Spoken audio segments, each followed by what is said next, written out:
Yes, we are here to defend the case, as I refuse to apologize, because I believe that having said that, it's not hate speech within the confines of the law.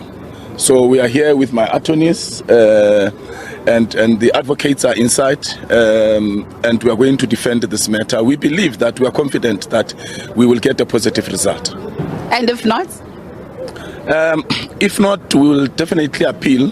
But when you look at some case studies before, Julius called Pravin Gordon a dog, and that he must hit a dog and the master will come out. And he went further, talking about he's prepared to die and will take them on one by one. The court ruled that that was not hate speech. He speaks violence. He speaks about kill the Boer, kill the farmer. And the court has ruled that it's not hate speech. So I don't see how the court will arrive at a conclusion that saying someone is an irritating cockroach is hate speech. He is an irritating cockroach. You will remember that when I called him a cockroach, I was responding to a question by a journalist that was interviewing me after he called us bandits, and all these members, a party of bandits, which means all members of Patriotic Alliance are bandits.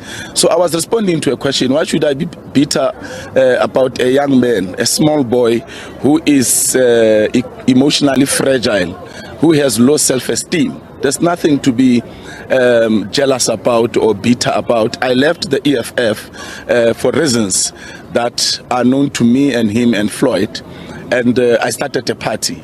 I'm saying to you, we have not called for the killing of white people, at least for now.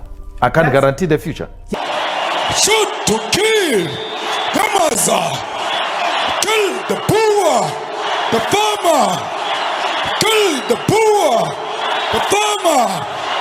Brr, pa, pa, brr, pa, pa.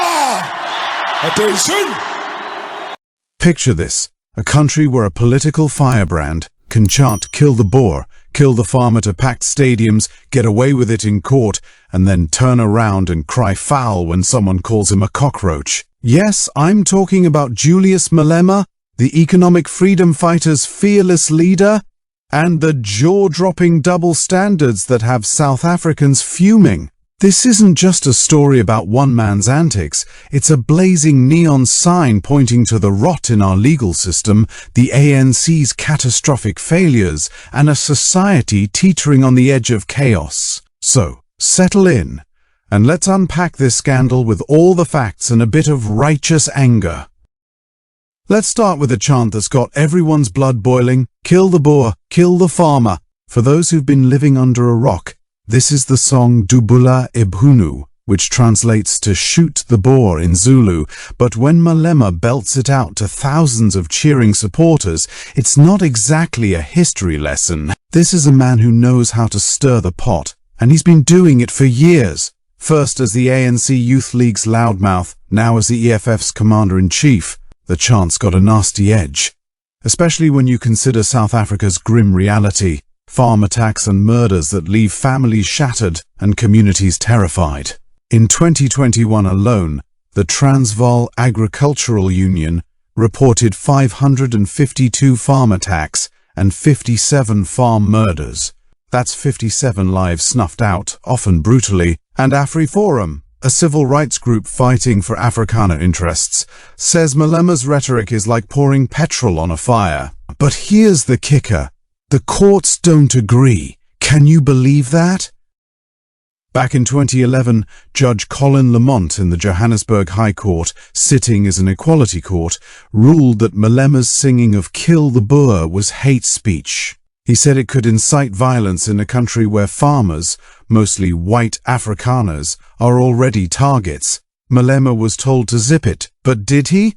Of course not. Fast forward to 2020, AfriForum dragged him back to court after he and his EFF mates chanted it again, this time outside the Senekal Magistrates Court during a case about the murder of farm manager Brendan Horner. The image of EFF supporters chanting "Kill the Boer" while farmers mourned was like a slap in the face. But in August 2022, Judge Edwin Molahihi threw out AfriForum's case, saying the chant wasn't hate speech. Why? Because apparently it's just a symbolic expression of anti-apartheid resistance, not a literal call to arms. Malema even claimed he'd switched to Kiss the Boer to challenge racial taboos, like that makes it all okay. The Supreme Court of Appeal backed this up in May 2024, and by March 2025 the Constitutional Court refused to hear AfriForum's appeal. So there you have it. Malema can chant "Kill the Boer" to his heart's content, and the law says it's just fine. Doesn't that make your blood boil? How is this not incitement when farmers are being attacked left, right and center? Now, let's flip the script. In November 2021, during a fiery ENCA interview, Kenny Kunene, deputy president of the Patriotic Alliance, called Malema a cockroach 4 times, threw in Little Frog and Criminal for good measure, and all hell broke loose. Malema, the same man who shrugs off chanting about killing farmers, ran to the Equality Court faster than you can say hypocrisy. He claimed Cockroach was dehumanizing, demanded 1 million rands, and wanted Kunene to grovel with a public apology. And guess what? The courts agreed with him. In January 2023, Judge Motsamai Makume ruled that Kunene's words were hate speech under the Equality Act, ordering an apology and even referring the matter to the National Prosecuting Authority. Kunene appealed, but on August 5, 2025, the Gauteng High Court upheld the ruling, though they softened it a bit, ditching the criminal referral and saying only cockroach was hate speech, not Little Frog or Criminal. Kunene was told to apologize by September 5, 2025 and cover Malema's legal costs. So, let me get this straight. Chanting "Kill the Boer" to thousands is just political expression. But calling Malema a cockroach in a heated TV spat is a legal crime. Are you as gobsmacked as I am? Here's where the double standard hits you like a ton of bricks. Malema's chant, which AfriForum argues fuels a climate of violence against farmers, gets a free pass because it's historical and symbolic. The courts bent over backwards to accept Malema's explanation that he's not really calling for murder, just highlighting land injustice. Former President Thabo Mbeki even backed him up, saying the chant was about fighting the apartheid state, not targeting individuals. Meanwhile, Kunene's one-off insult, born out of a political slanging match, is branded as hate speech because it's dehumanizing. The Gauteng High Court went as far as citing the Rwandan genocide, where cockroach was used to dehumanize Tutsis, to justify their ruling in a case here in South Africa. Fair enough, words have weight, but why does Malema's chant, which literally references killing, get a cultural hall pass while Kunene's insult is treated like a war crime? It's enough to make you want to scream into the void. What do you reckon? Does this smell like selective justice to you? The intricacy here is something most people miss, and it's infuriating. South Africa's Equality Act defines hate speech as words that intend to harm, incite harm, or promote hatred based on prohibited grounds like race, ethnicity, or political convictions. Malema's chant, despite its violent imagery, was ruled not to meet this threshold because the courts bought his argument that it's about systemic issues, not individuals. But Kunene's cockroach jab, aimed solely at Malema, was deemed hate speech because it targeted his political convictions and carried genocidal connotations. The legal gymnastics are staggering. The courts are essentially saying that a chant about killing a group is fine if it's dressed up as political theater, but a personal insult in a heated moment is a step too far. And here's the kicker. Malema's own testimony in the 2022 Equality Court case didn't exactly inspire confidence. He said, "We are not calling for the slaughter of white people, at least for now." At least for now? That's the kind of statement that should set off alarm bells, yet the courts just nodded along. How does that not raise red flags for anyone with a shred of common sense? Here's the subtle bit most miss. This isn't just about Malema or Kunene.